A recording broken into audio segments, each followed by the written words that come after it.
All right, back with another episode here of the Filmaholic. This is our free pour episode where we take a film and break it down, analyze it, talk about it with you guys. And right now we're doing A24 films. We're going through their filmography and choosing ones that we want to talk about. And this week we are doing The Witch, which came out in was this 2016? I think it's 2016 festivals. So it's It probably says 2015, but I remember I think it came out in, I want to say 2016 when at the theater. yeah. It was at Sundance first though. But I'm not sure. It was a while ago. Yes, I'm gonna let you take the lead because you do like this one more than me. So Okay. Well,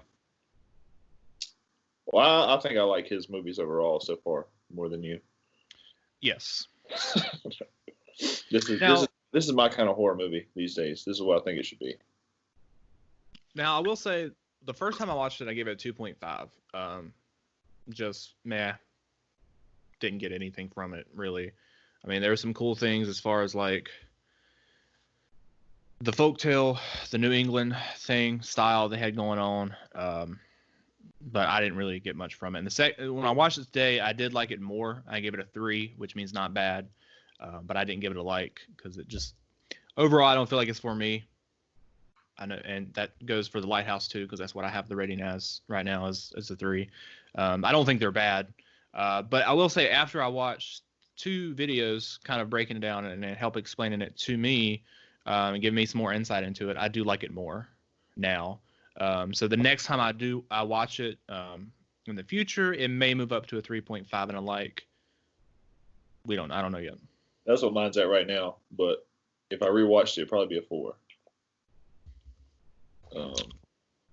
Yeah, this is what I think I would want horror movies to be these days instead of jump scares and stuff. And actual stuff like this. For the most part, yeah. I mean, I always enjoy the more nostalgic jump scares. Like, I mean, you give me a Scream movie but even those are smart and those aren't like typical what have you. Well, I already like I say, like with nostalgia, I can just watch the old ones. Yeah. Instead of them making a new one these days. Like, I would definitely prefer to watch like something like this over the new Halloween. Yeah, I didn't like the new Halloween. It only went down for me the last time I watched it. So, but I mean, you're just, something original like this, I'd rather watch. So Robert Eggers is his name, right? Yeah. He is from this area, New England. He grew up there, and he was very much invested in these stories. All of this, the history of it, and developing this film. He spent years like writing this, researching it, and he went to museums, and he had other people that worked on the film go to museums and stuff so they could have it very accurate to the time period and everything. I thought that was really cool, like looking at that and his passion for all of this. Yeah, I love all the aesthetic about this movie, cinematography and costume production design. Yes, that was out in the middle of nowhere, but then when they go in the house, just pitch black, aside from the candles. The cinematography and the props and the clothing and all that was something that even the first time I watched it I thought was pretty great, but this time it even more so. The only thing about the cinematography was certain scenes, especially when they're inside and stuff, it's like I couldn't see what was happening.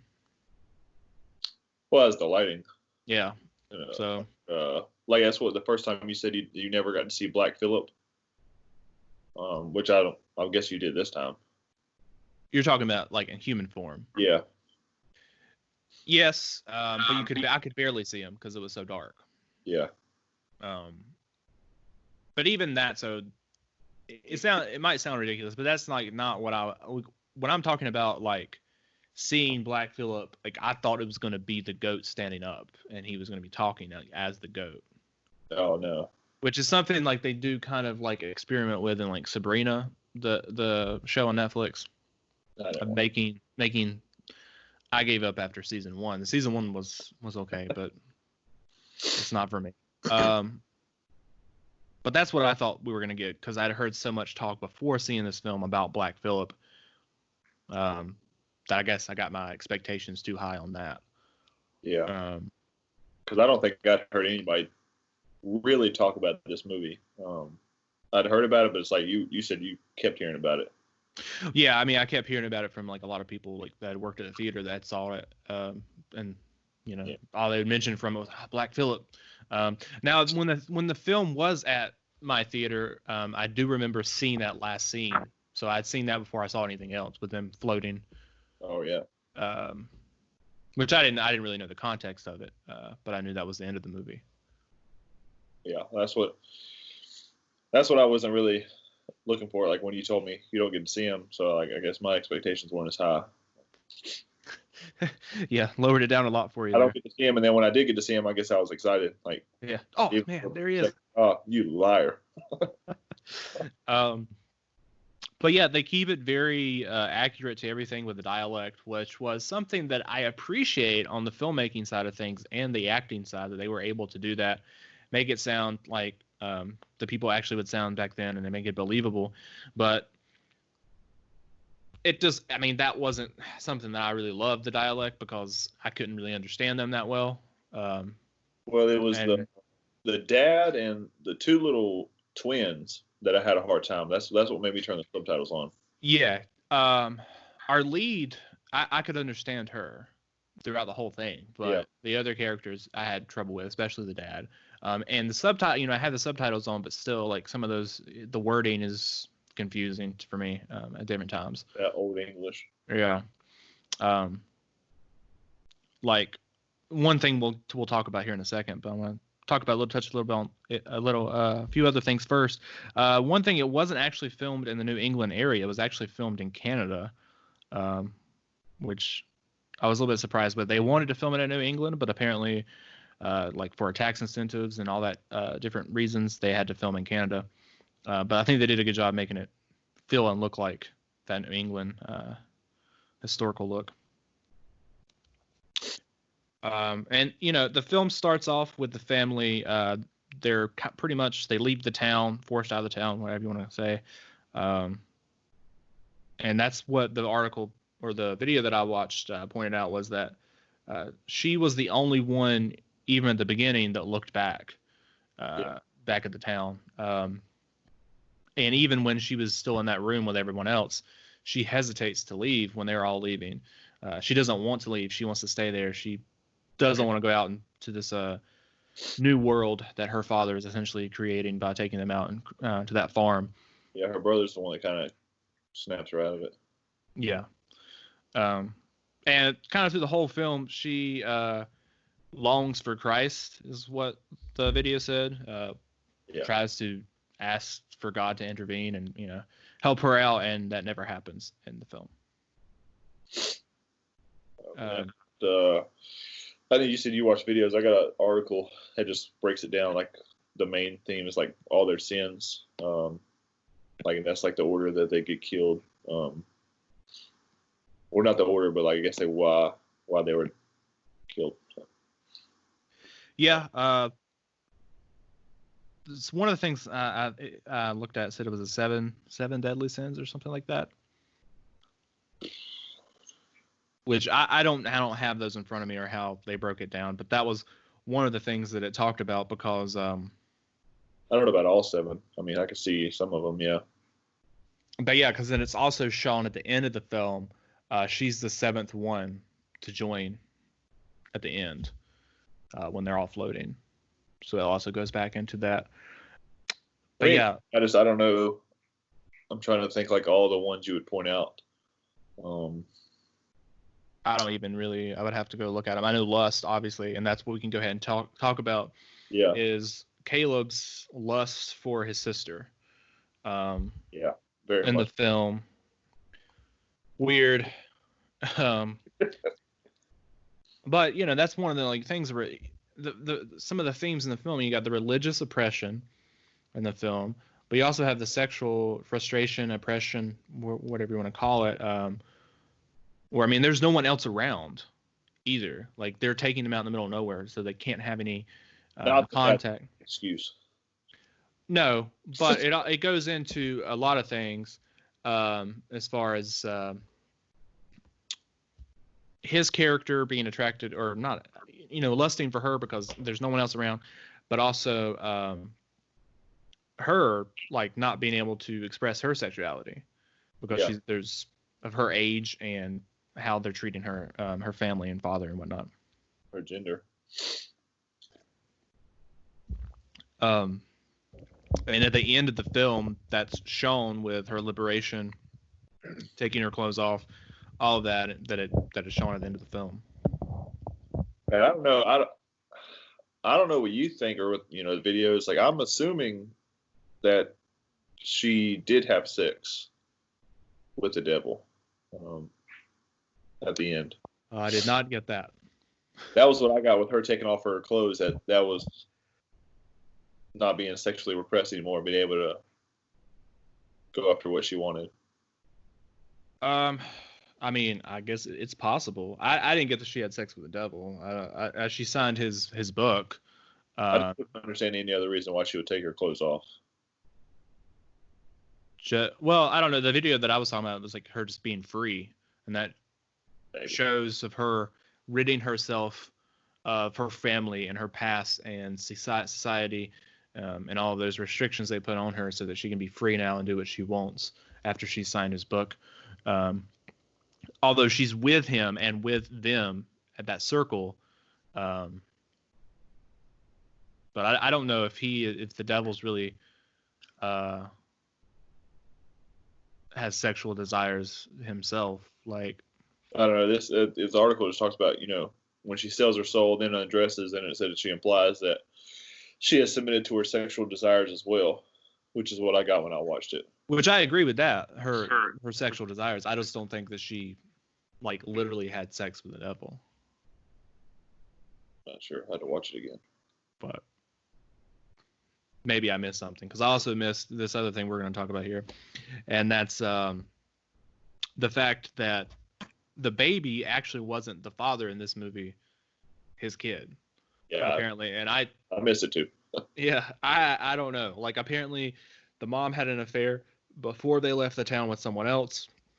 And at some point, she admits to him that around the time that he locks Thomasin and the twins away.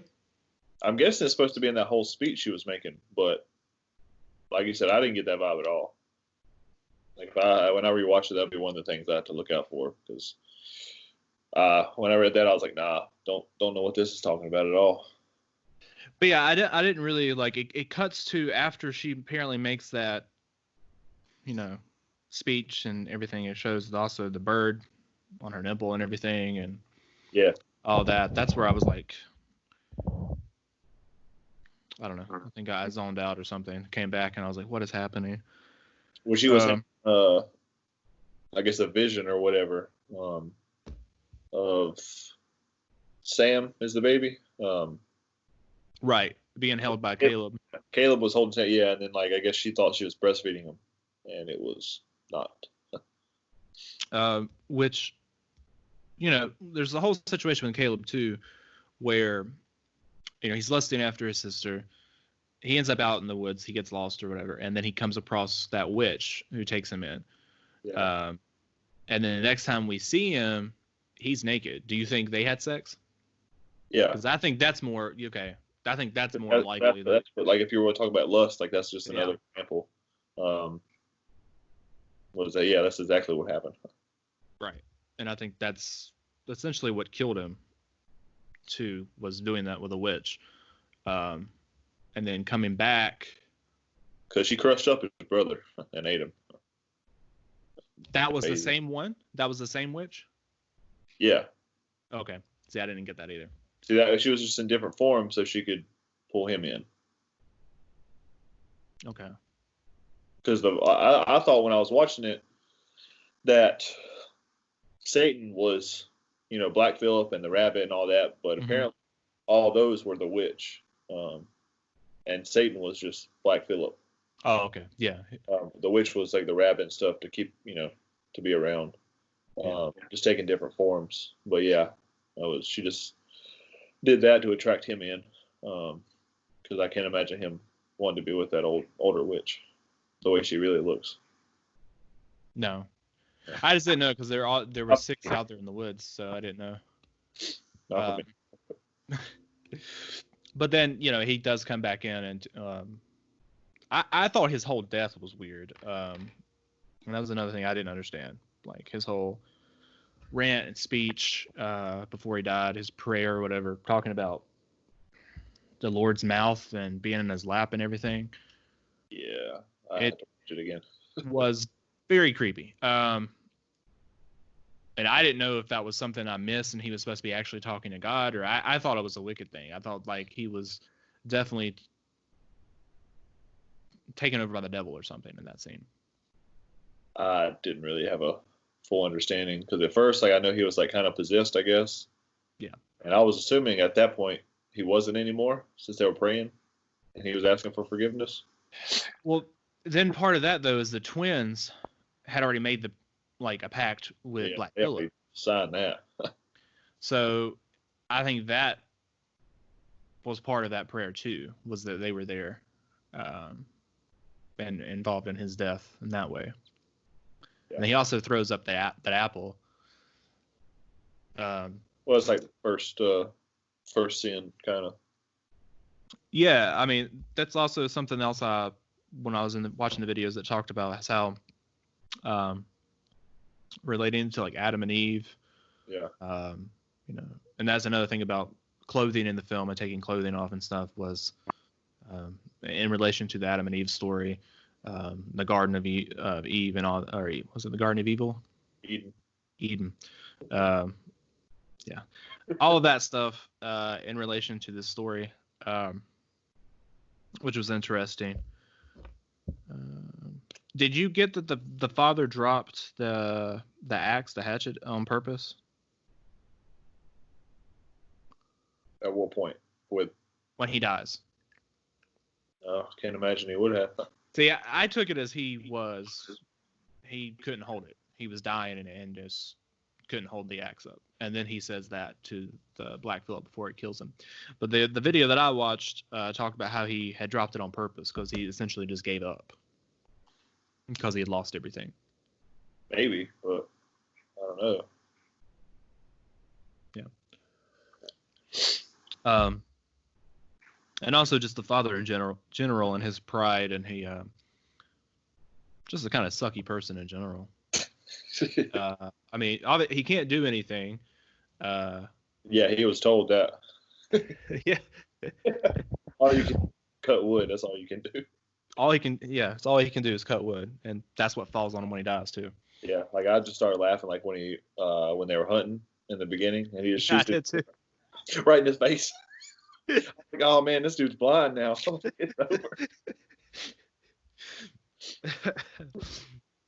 No, can't do anything. And then he takes them away from everybody because the beginning, that's all his fault, kind of. Which that's what I get part of that with like the 7 deadly sins, like that would be his. The brother's lust, but like the others. Well, he's also a liar too because he took that cup and sold it. Well, that's not one of them. That's not a 7 deadly sin. And then he ends up letting her take the fall for it. It's not a 7 deadly sin though. I don't know. What are the 7 deadly sins? Lust, gluttony. Gluttony, yeah, that's the one I don't get. If you're talking about all of them, you got wrath, which I guess could be the mom, like what she takes out on her daughter, kind of.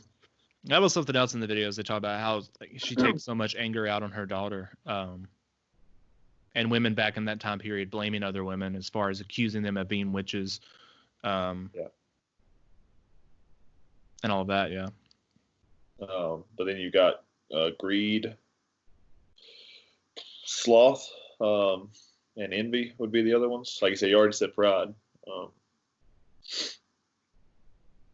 So I'm not sure about all of them. I mean, I don't know. I'd have to look at that when I rewatch it. Like look for those kind of elements because I didn't notice. Like you said, she was the 7th one in the air. Yeah, she was the 7th one to join the witches at the end. I didn't pay attention to that. How many there were? So could be something. Another theory that someone put out, and I don't really know, I didn't understand this theory completely, but it said that there was something back in the Middle Ages. It was called ergot. It was a human poisoning due to grain, and that led to convulsions, hallucinations, and more. And obviously they do eat corn and whatnot, and not corn, grain, whatever, in the film. And one of the theories was that could be a realistic interpretation of what happened in the film. So you think all of it was a hallucination? Well, that's why I didn't understand that theory completely, because I don't know if it was assuming that she poisoned everyone, or if they were all being poisoned by this. I didn't really know it. They were all being poisoned, but I couldn't believe that she was the one poisoning them. No, I definitely don't believe that. If it was just something in the grain, I could believe that where they were all getting it. But... Yeah, I could believe that, because I mean, even Eggers, he said that she wasn't evil from the beginning. Like, this stuff wasn't intentional for her. It was something that slowly happened to her throughout the film. And, you know, even at the end of the film, when she joins and signs his book, it's not, I wouldn't say it's an easy decision for her, because this is a decision, she doesn't have many options left. And that's the thing. I think that's like her only option. It is. Well, that or death, pretty much. Yeah. I mean, she can either sign his book and live deliciously, as he puts it, or she will die of starvation, pretty much, there. They're not going to take her back. Well, if she went back, they would probably put her on trial as a witch. Well, yeah, that's what I'm saying. Like, because you're not going back telling that story. Right. My whole family got killed except me, in these weird ways. Mom got eaten by a bird. Dad got, speared by a goat. That was the devil. Yeah. She only had her nipple eaten by the bird. Huh? She only got her nipple eaten by the bird. Just a little bit.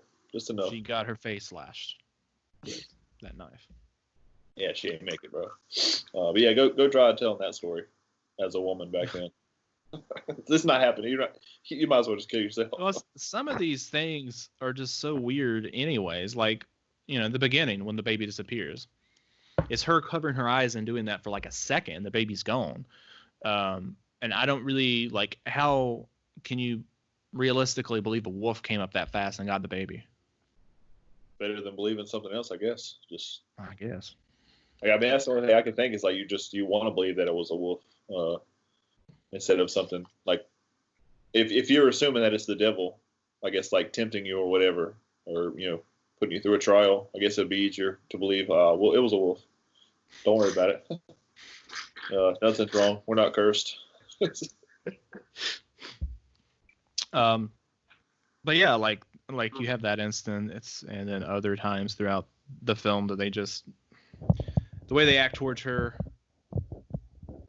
even when the twins are like, she's a witch, and how they're like so easily to like just assume that, oh, she must be a witch. Obviously, yeah, the kid said it. The dad's like, oh, tries to get her to agree to not, that she isn't a witch, and say how much she loves God and all this, and it's just, yeah, it's weird putting yourself in that position. The only thing I don't know, I didn't really be able to find it. What's the symbolism with the blood from the goat? I think that's another sexual thing. No. Answers that question. That, in a way, I mean, that's what the video that one of those videos I watched was talking about all the sexual things in the film, and that goes with all of the blood apparently, to do with the goat, the blood on her at the end when she takes off her clothes as well, and even them when the witch kills the baby and puts all the blood on her body. Yeah. I don't know. Do you have any more thoughts on it? I liked it more than you. It'll probably be one, like, when I finish this whole series, like, that'll be one I'll just rewatch. I'll probably watch some videos before, rewatch it, and then watch some videos after to see what I think. Yeah, and that's something I think I want to do from now on, since especially a lot of these videos, a lot of these films that we're going to be talking about in these videos for A24, I've seen before. Most of them I've seen before. So I think I want to rewatch. I want to watch these videos on YouTube and stuff, read articles before I actually watch the movie next time. Because I think if I had did that before rewatching this today, I might would have liked it more because I might would have understood it a little bit more. Yeah. Definitely want to do that to the Lighthouse when I rewatch it. See, I love the Lighthouse. Right when I watched it, 'cause it's a lot of like Greek mythology, especially like, at the end. So I was like, there wasn't many people in the theater anyway, but I was the only one that walked out happy. I could tell a bunch of old people were groaning. I don't know what you came here for. Because I'd only seen the trailers and I didn't see The Witch before I watched that, so I had no idea what to expect from his movies. I mean, and now he's definitely got a style. I mean, and it's authentic style, which is cool, and so you know what to expect. I mean, his next film, I guess it's his next film, or I hope it is. It's Nosferatu. He's reimagining of that, which apparently Anya Taylor-Joy is going to be in that. Yeah. I saw that on Letterboxd today when I was looking at it. So I'm glad she's going to be a part of that. Maybe you'll get somebody like Pattinson or Willem Dafoe in there as well. I don't know if you'll actually get a big actor to play Nosferatu. I don't really think you need a big actor. You don't need one, but I'm not sure. Because I mean, The Witch was her first role. I mean, she's bigger now. Yeah. And Dafoe and Pattinson are both big for The Lighthouse. So I've seen Nosferatu. Have you seen it? I watched it, but I mean, it was in that class. Yeah, same. So I don't remember much of it. I know there's a lot of. I'm excited because I know like lighting was a big deal for that movie back then. So I'm excited to see what he does with that in cinematography. I'm sure it's going to look beautiful. It's not going to be a silent film, right? No, I can't imagine it would be a silent film. I would hope not. I'm not sure where it takes place either, so he might change the setting too. Is it London? Isn't it London? I know it's not in America. I'm not sure what part of Europe. Yeah, I'm interested in his version of that, which I might actually go and watch. There's another version of Nosferatu that came out in like the 70s, I think. I might watch that before I watch this new one. That way I've seen all of the versions. Yeah, I'll probably watch both before it comes out. So I can't remember. Man, that's going to be tough. I can't remember much about the original. I mean, obviously, the main part, but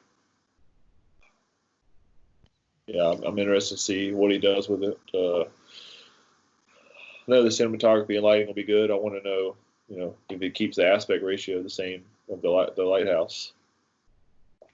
That's another thing I wanted to point out too. The aspect ratio of this wasn't like most normal films. I don't know what the aspect ratio was, but it was different. No, it wasn't wide, but it wasn't as tight as the Lighthouse. So I wish he would have committed to one or the other. It didn't bother me, but part of the time I didn't really realize that it wasn't the full aspect ratio. Yeah. Because it's only a little bit off. But yeah, I hope for Nosferatu he actually films it like he did The Lighthouse. Yeah, I would like that a lot for certain stuff. Yeah. But I don't know who you're going to get in the cast though. That'd be interesting. Because that's next year. I don't know. I would say probably 2022. But I don't know. Maybe it'll be next year. Just with everything's happening right now, because I don't think they've started filming it yet. Yeah, that sucks. Wait another year. But that'll probably be his biggest with that title and it being a remake. That'll probably be his biggest film yet. Yeah, you definitely. Well, you've got people who like him now.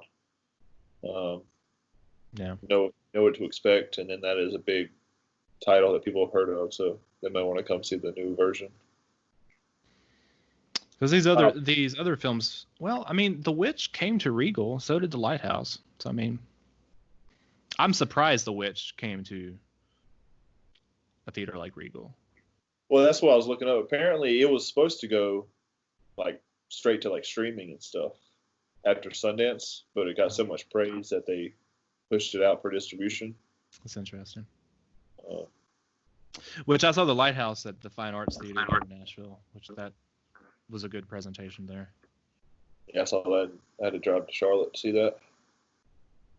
What theater there? Was that the one that had the upstairs? No, I went to it was at Concord Mills, AMC. Oh, okay.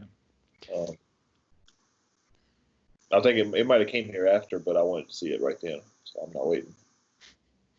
Just give me the Robert Pattinson and Willem Dafoe, man. I want to wait. I liked the beginning of that film more than I liked it as it went on. But that's the topic for another time. Yeah, we'll get there. Next week is Moonlight, right? Yeah, I think so. Right.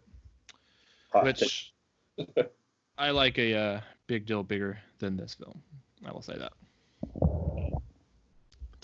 All right, guys, that's our video of The Witch. Next week we do have Moonlight, and don't forget to like this video and subscribe to the channel. You can catch Freeport every Thursday.